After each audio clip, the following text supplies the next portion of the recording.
Welcome back to the weekly roll-up with your friends at Arcana Ventures, where we talk about all the latest news in the worlds of finance, technology, AI, blockchain, and more. This week, Greenland, now the epicenter of financial World War III, China threatens NVIDIA production, and Jeff Bezos looking to compete with Elon's Starlink. Here we go.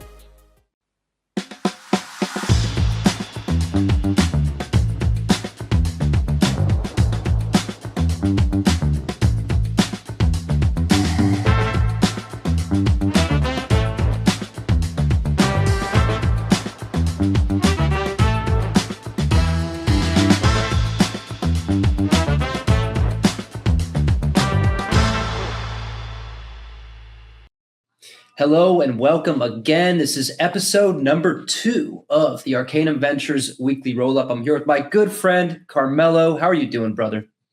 Doing well. Just getting over a little bit of a cold, but here and ready for episode 2. I'm excited for another weekly recap. It did really well last week, so I'm excited to expand this format and explore what's going on this week. Yeah, last week was fun. This week, I think, will be just as fun. And then for those of you that are unfamiliar with Arcana Ventures, again, if you like this content, if you like what we're telling you, if you like our stupid sense of humor, make sure you throw us a like or follow or subscribe or whatever any of those things are. Make sure you check out the links below for an intro to our fun Telegram community and other social channels. And yeah, let's dive right in. We're going to start with some financial news, what really moved the markets this week. And first and foremost, a fun story coming out of the White House. Donald Trump apparently had proposed a credit card interest rate cap on all consumer-focused credit cards. And so we've got Washington Post up here. And in this proposal, he essentially proposed that there would be a 10% cap on all credit card interest rates for consumers to help them with struggling debt. And that should last apparently 1 year until rates will go back up. As a result, stocks for Visa, Citigroup, Capital One, and other banks suffered in the past week, some dropping more than 5%. So that's kind of crazy news. We've never heard anything like this coming out of a presidential administration before, Mello. At least, this type of like very intrusive control within private credit. Yeah, it's interesting because like obviously anybody that knows me knows I'm no fan of the current administration, but this is one of those rare times where we align, and I think like Bernie Sanders, who couldn't be further from Trump, agrees too. He's like, let's do this. I'm your biggest champion on this bill if you want to pass it. Ironically enough, like these credit card companies used to be limited. They used to have a cap like way back when, a few decades ago, but they silently did away with that. Which is kind of predatory. So I'm all for this. I know it's not going to be well received by these credit card companies, though, obviously. And that's why we've seen this reflected in the prices in the market. Yeah, absolutely. I didn't know there was a cap before. I guess they got greedy.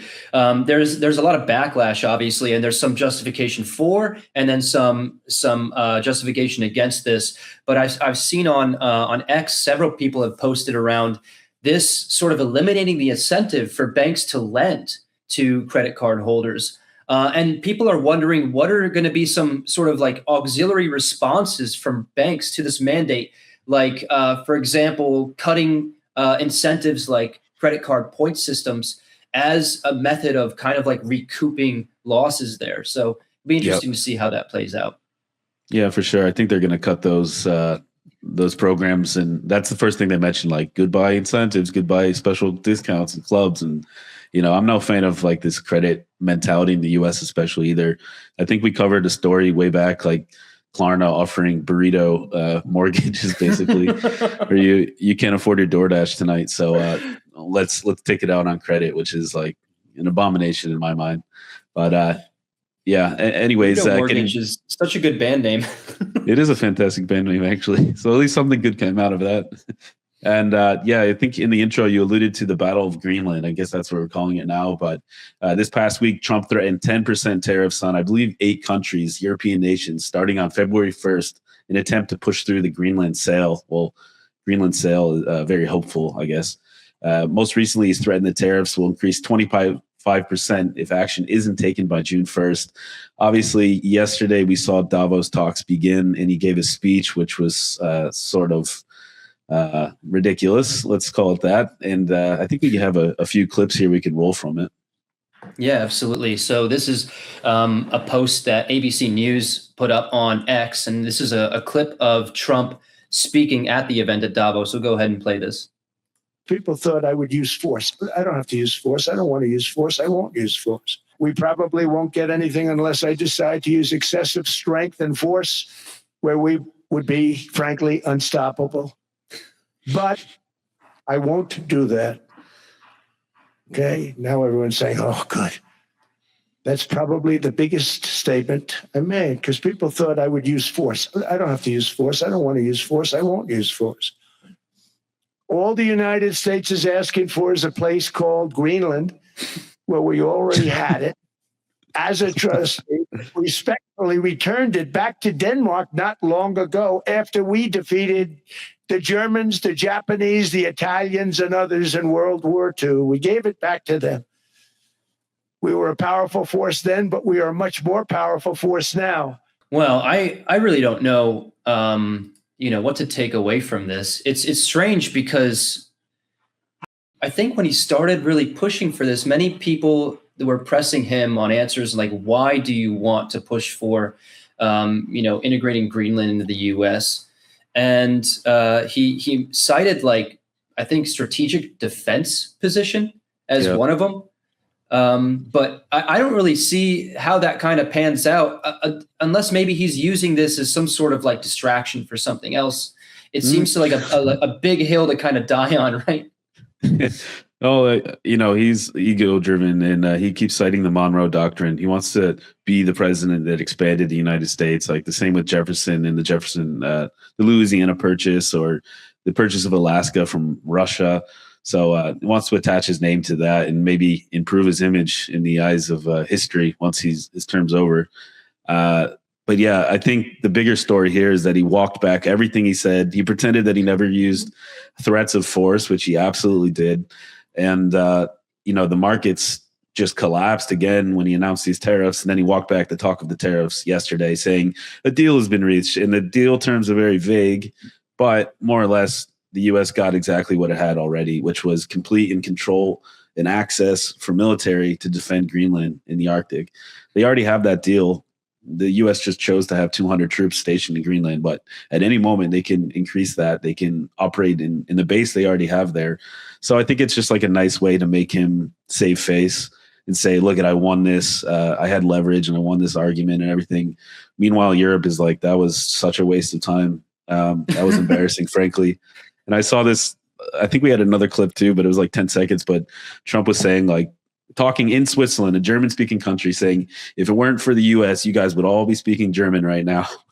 And I think that perfectly sums up how stupid yesterday was in this week. Oh, man. The World Economic Forum is like a circus now. Yep. This is interesting to kind of like watch how it plays out, and it's just like plastered all over every headline. Funny enough, there are some after effects of all this in our next story, talking specifically around gold and silver hitting all-time highs in the past week. And this is obviously coming as a disappointment to Bitcoin lovers, Michael Saylor and the rest, but it just kind of goes to highlight how geopolitical tensions are still translating to what is being referred to as safe haven assets. And so people are maybe feeling a little bit uneasy about the global economy. Where can I park my cash? We're talking about major nations globally that are threatening each other while their fiat currencies serve as like the primary store of value. At least that's what's considered globally. Where else can I park my money? So as a result, gold and silver has skyrocketed. Japanese yen also kind of skyrocketed, but since then I think the market's cooled down a little bit. But crazy to see, the optimism in these assets compared to what many people are hoping within the digital and technology landscape. People are hoping to see that translate more towards Bitcoin. Yeah, I mean, it's never going to go away, right? Like these minerals, these rare minerals, and gold and silver and copper. You're right. Like they're hedges against like economic uncertainty. And when in our lifetimes have we seen more uncertainty about the economy? And going back to the last story, like you said there might be hiding from something or trying to distract, but actually it's the same story we've been seeing. It's a tale as old as time. announce tariffs or economic sanctions, tank the global economy and the markets, tell all your billionaire friends to buy everything up, and then all of a sudden walk back your claims and see the market recover and rebound. So that's why we've seen everything go back. That's why we've seen gold and silver come back down from the all-time highs.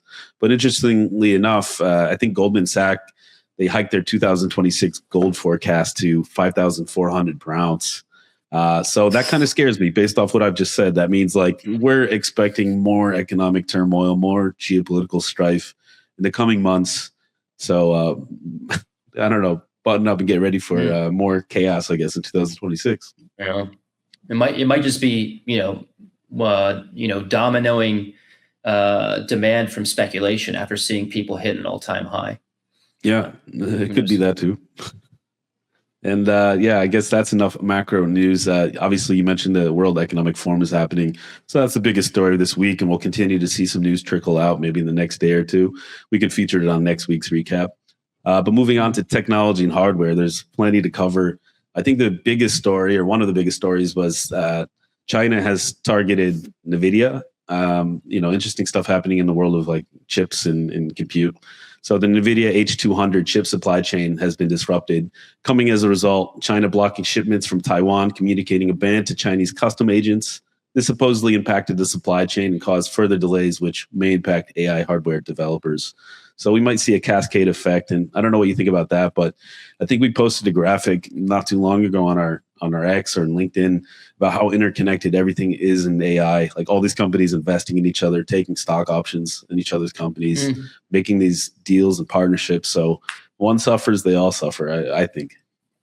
Yeah. I mean, it was an unexpected move. And from the sources that I've seen online, a lot of it was kind of unverified and they couldn't really confirm exactly what happened. But as a result of, I suppose, the CCP communicating to Chinese custom agents at the border that they're not allowing the import of H200 chips for shipments that were already previously approved. I mean, this is controversial because of what we've seen in the past maybe quarter or past 6 months, where Trump and several other U.S. regulators were talking about wanting to impose a ban of these exports to China just because they want to limit Chinese AI and hardware companies' capabilities around using the latest technology for NVIDIA. That also came after China, I believe, proclaiming that they want to steer their own hardware manufacturers and AI software developers away from NVIDIA's chips because of this kind of story that was unfolding in the US. So maybe they're taking some steps to make that happen. But I think the general consensus within the tech landscape is quite consistent. Many people in the world of AI, technology, hardware, and software believe that regardless of the news that's coming out of China, no one's really going to be able to compete with the hardware that NVIDIA is consistently rolling out. So, they might be shooting themselves in the foot for doing something like this. Yeah, and it's no surprise with the U.S. buying, a big chunk of NVIDIA. So kind of like nationalized part of NVIDIA and sort of aligning themselves with Taiwan and kind of pissing off China. So it's not a huge surprise here. Yeah, absolutely. I think regardless of what's happening in the world of AI within China, they are making some huge strides when it comes to the EV markets. And this is no surprise. Many people have been talking about Chinese EVs across social media. You even see notable content makers like MKBHD rolling out videos where he's reviewing Chinese EVs.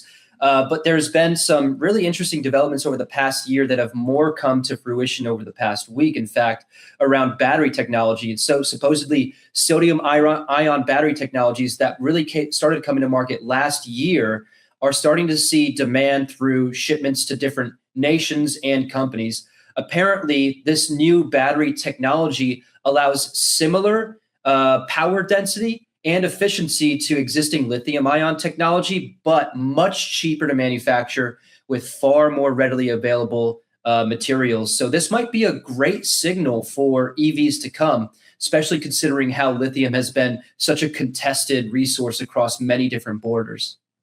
Yeah, I mean, I don't know. This is not my area of expertise, but it sounds like a battery innovation more than the vehicle innovation. But if I'm correct, they're going to use sodium instead of lithium. So you're right. Like that's going to cut down on this contested resource and devalue lithium a little bit and maybe make much cheaper to produce these batteries and probably more environmentally friendly too, I think. Oh yeah. Funny enough, I didn't even think to like check on lithium markets and see if that news impacted it, but I'm sure it did. Put it on the screen. Okay, and next up, we got some spicy news. Frankly, we could probably have a podcast just mentioning feuding billionaires, but this week, Jeff Bezos launching a Starlink competitor. Jeff Bezos' Blue Origin is rolling out a satellite internet service called TerraWave, taking direct aim at Elon Musk's Starlink and making it seem as if Bezos is determined to mirror Musk's every move. You see these guys like starting companies left and right and rivaling each other. And weirdly enough, too, Bezos said that he thinks this company will outshine and grow bigger than Amazon, his first baby. And the service will actually compete with services including SpaceX's Starlink and Amazon-operated Leo, which is weird because he's competing with his own first company, I guess. So I guess he has two companies that are competing with each other. Yeah, more market share. It's interesting because Blue Origin isn't spoken about enough, and funny enough, they really started their design and development like a long time ago. I think maybe soon after SpaceX. I have a friend that actually moved from Houston to I think it's Washington to work at Blue Origin. But yeah, I mean, this is kind of like the logical step, right? I think the statistics show that SpaceX is, I think they're responsible for carrying like 90+% of payload globally into, what is it, like near Earth orbit or something. And so, this is a landscape that is perfectly ripe for competition.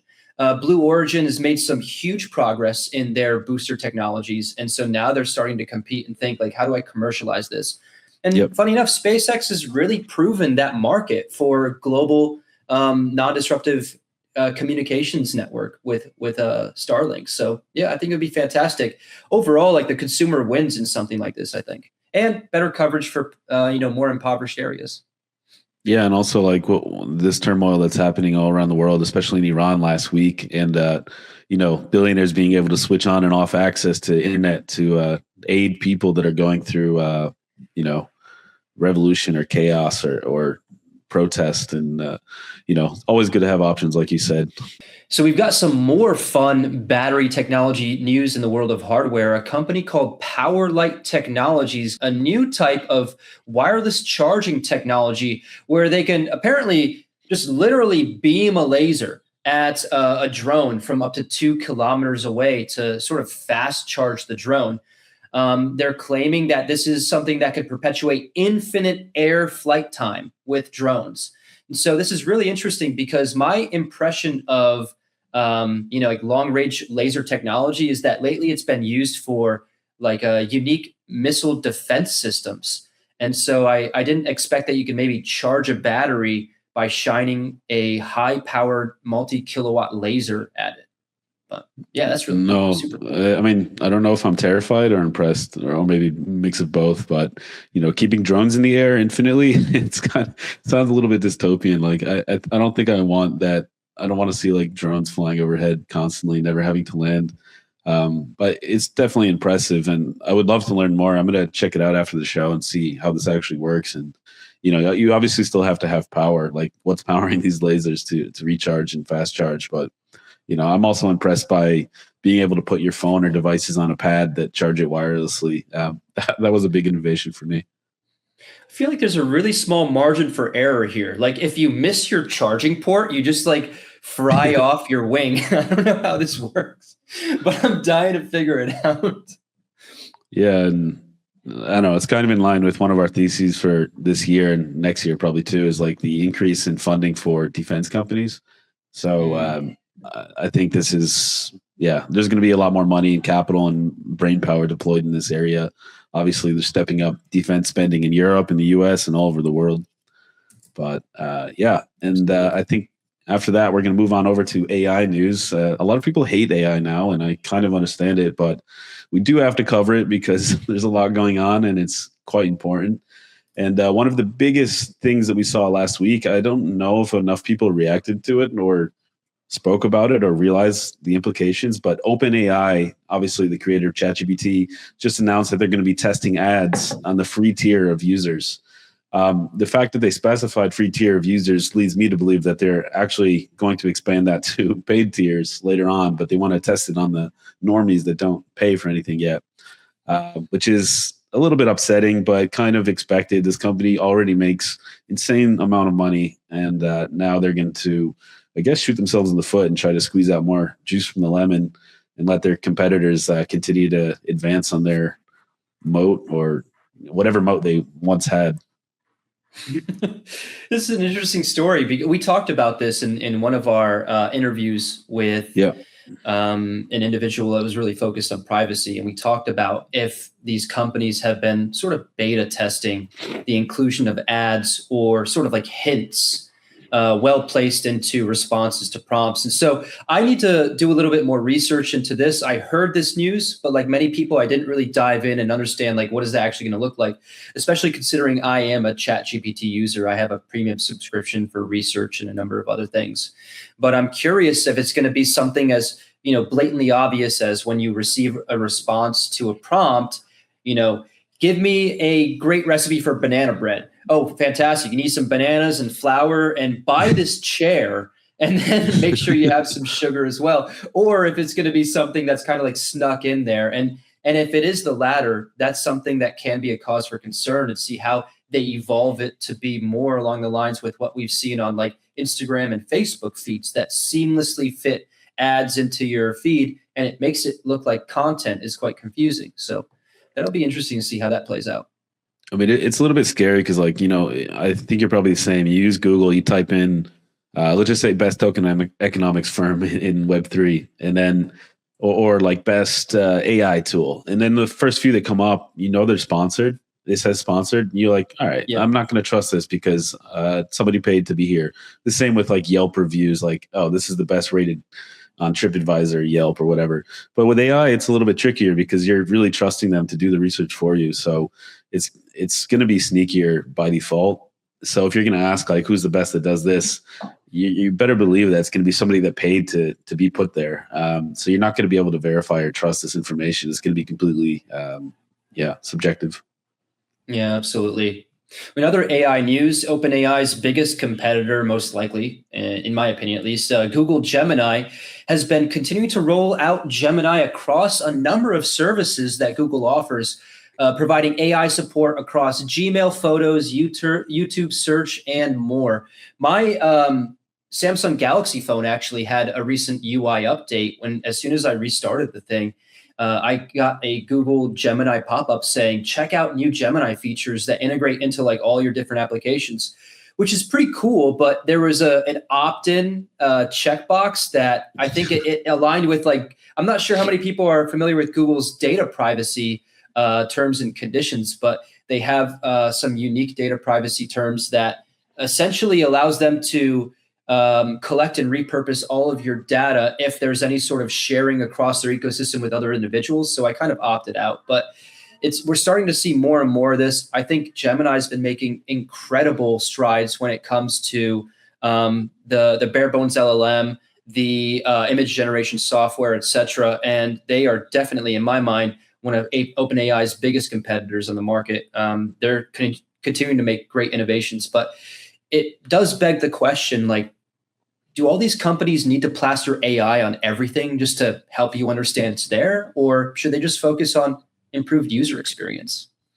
Yeah, absolutely. And I think Google's done it the right way. I would even make a case that Google is the top dog now. Last week, we said there was a battle for supremacy in AI, and ChatGPT has lost a lot of ground. Google has silently snuck up on them. They partnered with Apple.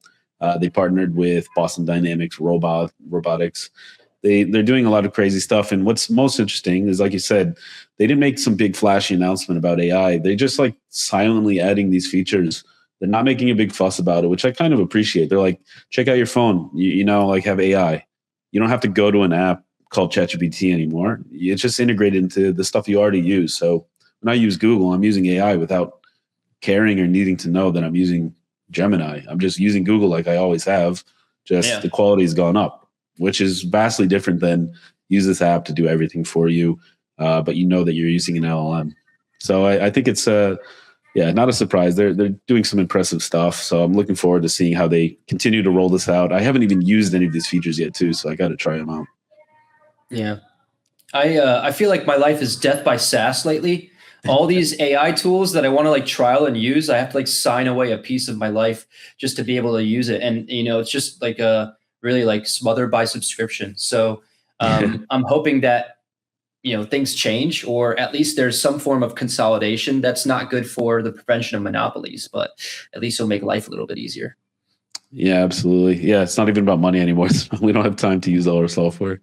And lastly, this is sort of an AI story, sort of maybe could have gone before in the tech, but apparently Elon Musk has announced that he wants to bring SpaceX public by July to fund his ambitious solar-powered data centers for XAI and take the fight to OpenAI and Anthropic. So more feuding, more battling. No mention of Google there, but he definitely had a public feud with OpenAI and Sam Altman this week. So maybe it's driven by his hatred for Sam Altman, but yeah, the first thing that stands out here is I think it's a little bit weird to make one company public to fund something else for a different company. But we've seen this before, some, let's call it like incest between his companies, where combining Twitter and XAI and kind of a little bit shady in how that was done. And not enough people really talked about it, but interesting nonetheless. So this is also kind of in line with what we think about space tech, what you mentioned before with Bezos. And we're going to see more and more. Like, I'm anticipating an explosion in space tech companies when this goes live or is about to go live. Everybody's going to be focused on space tech, saying, I called this 6 months ago, I called this a year ago. Maybe it's not that original of a take, but I'm anticipating that by July. No, I completely agree. This might be the catalyst that really kicks that off. There were a number of companies, I think a decade ago, when SpaceX was getting really hot. But this might be really it. And I agree with your take. Like, this is really strange, and it's going to require some unique financial engineering to essentially like funnel capital from the proceeds of this IPO back towards XAI, because these businesses, like, you could argue that they loosely connect, but they're completely different. They have nothing to do with each other. But yeah, we'll see how that goes. I know the hype around a SpaceX IPO is huge. Many people have been sitting around waiting for this, so I'm sure it'll do very well.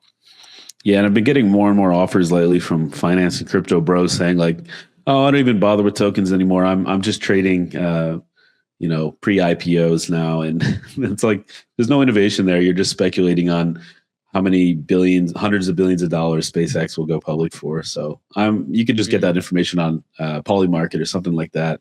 What will that IPO look like? People are already going to be speculating about it. But anyways, speaking about crypto, we're going to move on to blockchain and crypto because it is also an important area. And the biggest story, I think, from last week, the second biggest story, the war on InfoFi. So anybody familiar with crypto Twitter or cryptocurrency, you probably have heard of Kaito or Cookie3 or some of these companies. This week, news came from Nikita Beer. I think he's the head of product at X, claiming they're blocking API access for engineers for popular marketing and InfoFi platforms like Kaito, Ethos, you name it.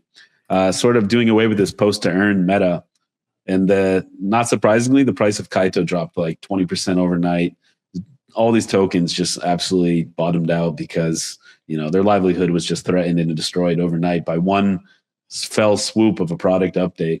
And you and I have like talked in interviews and stuff before about this. Like, don't build your entire company around another company's piece of tech, because at any point they could either decide to compete with you or shut it down or do anything they want. So if you've built everything around crypto Twitter, congratulations, you're out of luck now. Like that's what's going to happen. And ironically, it might improve the quality of content. You're going to have less farmers and bounty hunters on there, but I still don't have high hopes for what's going to happen afterwards. It's such an interesting story. I think you're absolutely right. Like, it's a bad business model to build a company off something like that. It's almost like, you build an entire company built around like marketing on Instagram, and you're selling something and you're growing your community and you're marketing to your followers, and then you get blocked by Instagram and somehow your business shuts down overnight. And that's exactly what we've seen here. the fallout has been incredible. There's been a lot of people that are against this move, and there's a lot of people that have been for this move. I've seen tweets or X posts. Sorry, I'm still getting used to calling them X posts of people, particularly in India, like shouting from the hilltops, like, "You've destroyed me. You've ruined my livelihood. My kids are going to die." One person, in fact, this is wild. One person said, Nikita, this is worse than 9/11. That was a stretch, honestly. I can't imagine saying something like that on a public forum. But again, these people were making money off of doing something that many people claim to be disingenuous, false, and misleading. On the other hand, so many people are praising this move, and they're saying the quality of posting has gone up. You now have greater assurances that there's genuine content reaching your feed. Not all the time, because it did really just block content via APIs for several platforms that many people participate on. But it didn't actually block any content from, let's say, smaller bot farms or anything like that, right? So it's not completely solving that problem. That's a much, much bigger story. On the financial side, some people have claimed that this move is going to greatly hurt Twitter because of the revenues that they're developing from APIs, claiming that they've destroyed multi-billion-dollar economies, which is a lie. I'm pretty sure none of these companies are making billions of dollars in revenue. But on the other hand, if X are able to approach investors and advertisers, more importantly, and say, look, we've improved the quality of content here, and now you're getting more genuine reach, their ad revenue might skyrocket. So I think it's a good move, and the directives that are coming to Nikita from higher up are likely focused on improving the user experience on the platform as much as possible. And we've seen that more recently in the past week around analyses for their latest updates to their algorithm. It just really just incentivizes genuine posting, replying, and content. Yeah, I mean, the verdict's still out on if that's actually real or not, but Nikita is definitely the most hated guy in Twitter right now. And that, I'm curious to see how these companies rebound, and also some ethical concerns come up. Like, can you imagine if the Kaito team or, whomever knew about this a week ago? Do you think they would have dumped their own token, anticipating a giant selling off? These are some of the things that we never talk about in this space, but really interesting. Yeah. I'm sure that they didn't get like this news at the same time as we did, so they must have known about it. But yeah, I'm curious to see the pivot. Maybe they move to LinkedIn and make LinkedIn their new influencer hub. Like, can you imagine people engagement farming more on LinkedIn than they already do? They already do a lot, but I think they have pivoted already. Since that announcement, Kaito has come out and announced that they're expanding to YouTube and TikTok, I believe. So they're already scrambling to try and recover users and create some opportunities to earn and shill. Should have been doing that already, if not. Awful tokens, yeah. In other blockchain news, maybe the biggest story of the week, an ongoing story, is all of the controversy around the Clarity Act in the United States. And for those of you that are unfamiliar, the Clarity Act is legislation that was introduced to provide clarity around the usage of digital assets and adoption by financial institutions. This was getting a lot of support across a number of individuals that have big names within the space, more notably Brian Armstrong of Coinbase, who has more recently withdrawn his support after details of the bill were released. And the primary reason being because it seems like several aspects of the bill have been favoring, let's say, banking lobbies or traditional financial institutions. One of the main points being that the bill prevents or limits yield that are offered for stable coins. So that's obviously a big, hotly contested topic. I think one of the biggest reasons that people want access to stable coins is because of permissionless yield they can gain access to through exchanges like Coinbase. But obviously that eliminates business for banks. So, it's kind of like a power struggle that we're currently in. Yeah, and you're seeing more and more headlines right now, like crypto and Web3 will eat banks. And I'm sure if you run a bank or you work at a bank, you're not happy to see that. And one of the interesting, curious things here is that there's a giant umbrella right now over the Web3 space, people that are proponents of crypto and Bitcoin and all that. And, you see this. Everybody unites or rallies around a cause, and then you see the fractures start to come. So the different interest groups within this umbrella are starting to go to war with each other. Most notably, like the banks and these exchanges. They don't like each other. This is a temporary alliance, but now they're fighting. And you're absolutely right. Like the banks are doing what they can to limit the power of these exchanges to compete with them, frankly. And who's letting that happen? Well, the people that are writing these bills and the president himself. So I've seen a lot of like clown takes on Twitter and everything saying the Clarity Act is going to make crypto moon or skyrocket or whatever term you want to use. I think that's very doubtful. Who knows what this is going to look like when it's actually released and brought forth? And yeah, I think there's going to be a lot of concessions that are going to not make people happy in crypto. Yeah. I think one thing is for certain, it's definitely going to benefit World Liberty Financial and their USD1 stablecoin. So we can kind of like guarantee that. Yeah, except for this one. And lastly, some other news. And, we did a space on this last week on social media and decentralized social media and internet access. But Nanar acquired Farcaster and Warpcaster. Hornback Nanar acquires Farcaster after founders pivoted to creating a wallet app in the Coinbase ecosystem, I believe. So this decentralized social media infrastructure that was last valued at $1 billion after funding. The Ethereum-based protocol was last valued at $1 billion. And, they said, we think they're the right people to take over Farcaster and run this social media network. So I guess this is a big, bold bet on decentralized social media and sort of fighting in that arena while the original founders are more content to chase the wallet battle or be the king of the hill in the wallet space, obviously aligning with Coinbase and Base network. So I think this is really interesting. We don't see acquisitions that often in Web3 that are this big. So interesting to see more about it. No, it's a huge one. I remember when Elon Musk took over Twitter, there was a huge discussion around whether these decentralized social media platforms are going to take hold. And that discussion got bigger as when Truth Social and I think it was Blue Sky come out. But since then, I think, everyone's kind of seen how the dust settled when it comes to X. And the consensus is strong that X is maybe the premier premier platform for news to hit and for people to visit and understand what's happening in the world, although there's not a great deal of information verification.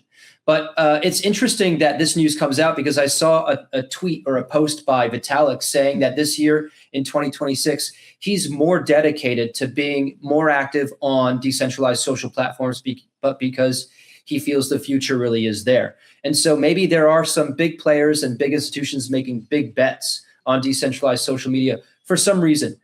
Right now, without diving into it a whole lot, I'm not sure what that reason is. I don't see a huge demand for it because, Twitter, X, and Elon Musk can roll out some sort of authentication mechanism to ensure that whatever content is being shared is true and genuine. And they could easily let's say, obsolete the demand for something like a decentralized social media with something like that. But we'll see what happens.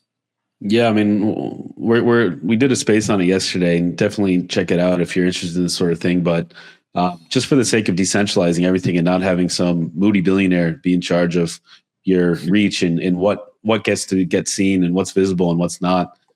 So I think it's interesting, but you're absolutely right. It might be solving a problem that not enough people want to solve.